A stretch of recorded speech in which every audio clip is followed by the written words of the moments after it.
Assalamualaikum and welcome back to the part 2 of this lecture that was general health condition। इसका आज हम part 2 discuss करेंगे। Part 2 के अंदर सबसे पहले हम देखेंगे स्वेट या परस्पायरेशन। ये बेसिकली क्या होता है, the act of secreting fluid from the skin, यानी आपकी स्किन से अंदर जो आपकी फ्लूइड की सिक्रेशन का एक रिस्पॉन्स होता है उसको हम कहते हैं। ये क्यों होता है कि ये एक ऐसा रिस्पॉन्स है फॉर हीट को मेंटेन करने का या उसको बैलेंस करने का या मैनेज करने के लिए एक रिस्पॉन्स होता है ताकि जो टेम्परेचर है बॉडी का वो मेंटेन हो सके। Some time is a common symptom which occur alone in specific people, यानी सम टाइम ये एक कॉमन सिम्टम भी हो सकता है। ज़रूरी नहीं कि ये कोई एक सीरियस किसी अंडरलाइंग डिजीज़ की कोई काज हो, क्योंकि बहुत से लोग क्लेम करते हैं कि उनको हाथों में और उनके पाँव में पसीना आता रहता है, तो it is not a very serious disease. उसके बाद अगर हम बात करें अनएक्सप्लेन्ड वेट चेंज की, यानी अब वो इसके अंदर वेट गेन भी हो सकता है और वेट लॉस भी हो सकता है। Both are very important. कई लोगों का रैपिडली वेट गेन हो जाता है, कई लोगों का रैपिडली वेट लॉस हो जाता है। अगर अब आपका 5 to 10% body weight over 6 month to 12 month loss कर रहा है तो it is a showing a warning sign of underlying disease.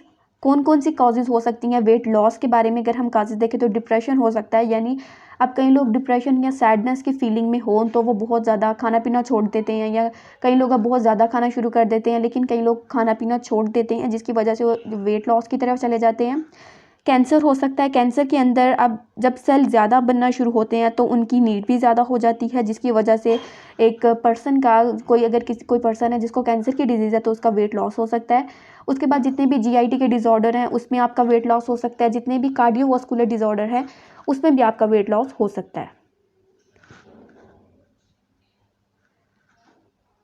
फिर उसके बाद अगर हम रैपिड वेट गेन की बात करें, यानी अब उन लोगों की बात करें जिनका जो वेट है वो बहुत ज़्यादा रैपिडली गेन कर सकता है, तो it is often associated with fluid retention. किस वजह से हो सकता है, कोई भी आपका फ्लूइड है उसकी रिटेंशन हो गई है, कोई एडिमा है, एसाइड्स है। That can be a manifestation of condition such as heart failure. यानी देखिए हार्ट फेलियर की वजह से क्या होगा कि सर्कुलेशन नहीं बेटर हो पाएगी, एक जगह पे फ्लूइड इकट्ठा हो जाएगा जिसकी वजह से रैपिड वेट गेन हो जाएगा। कोई भी लीवर या किडनी की डिजीज़ है, या प्री क्लैम्पसिया बेसिकली क्या होता है कि प्रेग्नेंट लेडीज़ के अंदर हाइपरटेंशन होती है तो उनके प्रेग्नेंट लेडीज़ के अंदर ये प्रॉब्लम आती है। बहुत से लेडीज़ के जो रिस्ट या फुट में स्वेलिंग हो जाती है फ्लूइड रिटेंशन की वजह से। काजेज़ इसकी कौन कौन सी हो सकती हैं, डिप्रेशन है, यानी जैसे हमने पीछे बात की कि वेट गेन से अब कई लोगों का रैपिडली वेट गेन भी होता है और रैपिडली वेट लॉस भी हो सकता है, तो डिप्रेशन में आपका वेट गेन भी हो सकता है, वो लोग जो डिप्रेशन में बहुत ज़्यादा खाना शुरू कर दें। हाइपोथायरॉयडिज्म और कुशिंग सिंड्रोम, ये दोनों बेसिकली एंडोक्राइन रिलेटेड हैं। हार्मोन बैलेंस डिस्टर्ब होता है, यानी हार्मोन्स जो है आपके उनमें बैलेंस में डिस्टर्बेंस आती है। अब हाइपोथायरॉयडिज्म का एक टिपिकल साइंस है एक्सोफिथैलेमस। इसमें क्या होता है कि आपका जो आई बॉल है उसकी एबनॉर्मल प्रोट्रूजन हो जाती है, यानी जो आपका सेक्युलर है वाइट कलर का वो प्रॉपरली बाहर को आता है। फिर उसके बाद नोज़िया और वॉमिटिंग देखें तो नोज़िया और वॉमिटिंग के अंदर ये कौन सी कंडीशन है। नोज़िया हम बेसिकली कहते हैं the sensation of unease and discomfort in the upper stomach with an involuntary urge to vomit, यानी इसमें कोई भी पर्सन या जो भी पेशेंट है वो उसको लगता है कि वॉमिट आ रही है लेकिन वॉमिट आती नहीं है। वॉमिटिंग के अंदर आपका क्या होता है, involuntary forceful exclusion of content of one stomach through the mouth and sometime the nose. कभी कभी किसी को वॉमिटिंग थ्रू माउथ भी हो जाती है, कभी कभी थ्रू नोज भी हो जाती है। कुछ काजेज़ देखेंगे नोज़िया और वॉमिटिंग के, यानी ऐसी कौन सी कॉजेज़ हैं कि जो नोज़िया और वॉमिटिंग की काज बन सकते हैं, तो उसके अंदर हमारे पास डिफरेंट कॉजेज़ हैं जिसमें एक्यूट प्रीडोमिनेंट के अंदर कीटोएसिडोसिस है, इसके अंदर वॉमिटिंग एक इसका सिम्टम है। इन्फीरियर मायोकार्डियल इन्फेक्शन है, हेपेटाइटिस है, कोई ड्रग विड्रॉल है। अर्ली प्रेगनेंसी में आपने देखा होगा कि जो प्रेग्नेंट लेडीज स्टार्ट में उनको नोज़िया या वॉमिटिंग का बहुत ज़्यादा ये इशू रहता है। मेडिकेशन यूज़, यानी सम टाइम ऐसा भी होता है कि कोई ऐसी मेडिकेशन ले रहे होते हैं कि जिसकी वजह से हमें नोज़िया या वॉमिटिंग हो सकता है। कई लोग वॉमिट कर देते हैं मेडिसिन खाने के बाद, और कई लोग वॉमिट तो नहीं करते लेकिन उनको नोज़िया टाइप फीलिंग आती है। फिर रिकरेंट और क्रोनिक अगर हम उसमें देखें तो साइकोजेनिक डिसऑर्डर्स हैं, जितने भी हमारे मेटाबॉलिक डिसऑर्डर्स हैं। उसके बाद bile reflux after gastric surgery. Pregnancy के अंदर वही बात के जो प्रेग्नेंट लेडीज़ होती हैं उनमें बहुत डिफरेंट नोज़िया और वॉमिटिंग के बहुत के चांसेस होते हैं और वो उस तरह की इनको कंडीशन से सफ़र करना पड़ता है। उसके बाद in association with neurological symptoms के अंदर इंक्रीज इंट्राक्रैनियल प्रेशर है, वेस्टिबुलर डिस्टर्बेंस है, कोई भी फ्लूइड डिस्टर्ब हो रहा है। अब जब किसी को हेड इंजरी होती है तो उसके अंदर हम कहते हैं कि अगर आपकी हेड इंजरी हुई है तो उसके अंदर वॉमिट का आना इज़ बेस्ट। वो किस तरह से, क्योंकि अगर वॉमिट नहीं आती तो आपका जो इंटरनली ब्लीडिंग है वो हो रही होती है, जिसकी वजह से जो ज़्यादा डेंजरस है, क्योंकि ब्रेन पे एक ज़्यादा प्रेशर डल रहा होता है, जिसकी वजह से हम कहते हैं कि अगर हेड इंजरी में अगर वॉमिट आ जाती है so it is a blessing.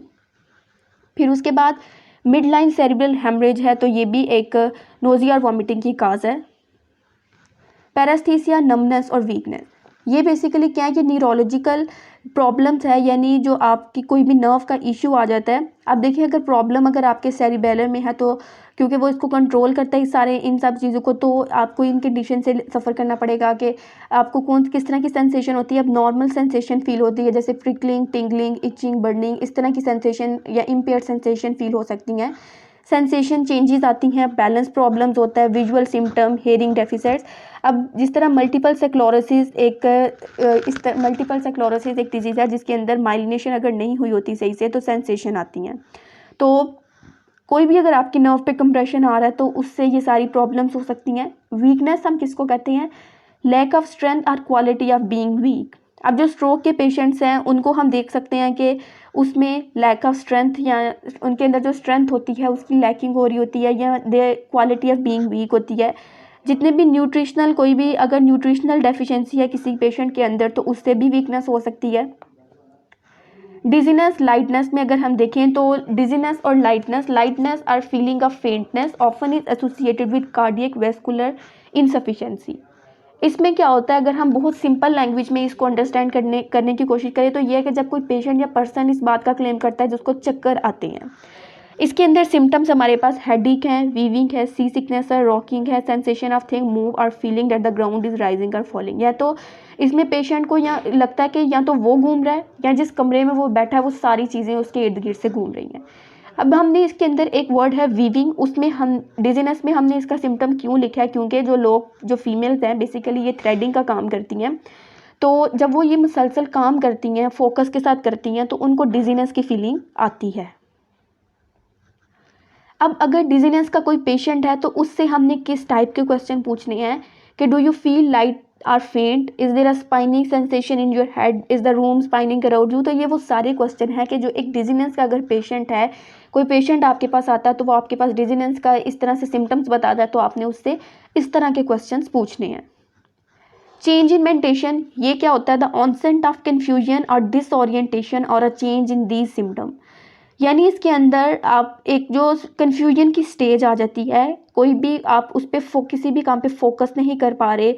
इसकी डिफरेंट काजेज हो सकती हैं, कोई भी हेड इंजरी की वजह से, कोई एडवर्स ड्रग रिएक्शन, यानी सम टाइम ऐसा होता है कोई हम ड्रग लेते हैं, कोई मेडिसिन लेते हैं तो उसके थोड़ी देर बाद हमें एक अनकम्फर्टेबल सी फीलिंग आती है, या कोई अगर इन्फेक्शन है तो उसकी वजह से भी ये हो सकता है।